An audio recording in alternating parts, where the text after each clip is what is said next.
On May 20th, 2024, a statewide version of New York City's Freelance Isn't Free Act will go into effect for freelance workers across the state who earn at least $800 providing services to an employer.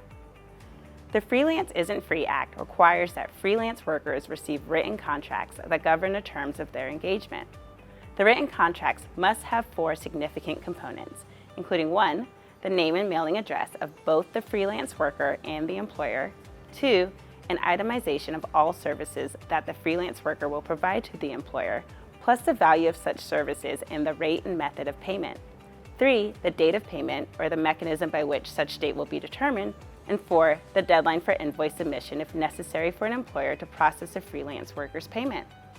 If a contract is silent on the date of payment or the mechanism for determining such date, payment is due no later than 30 days after the completion of the freelance worker's services, and employers are not permitted to reduce the compensation once the freelance worker has started performing services. The New York Labor Commissioner has published a model contract, which is available on their website.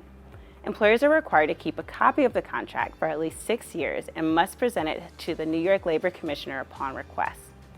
In addition to the contractual requirements, the Freelance Isn't Free Act prohibits employers from threatening, intimidating, disciplining, harassing, and discriminating against freelance workers for exercising their rights under the law. Violations of the Freelance Isn't Free Act may result in injunctive relief, attorney's fees, court costs, unpaid wages, and double damages. Accordingly, New York employers who use freelance workers will want to review their practices and agreements to ensure they comply with the Freelance Isn't Free Act before it goes into effect this May. As always, if you have any questions about this law or any other labor or employment questions, feel free to contact a member of our team.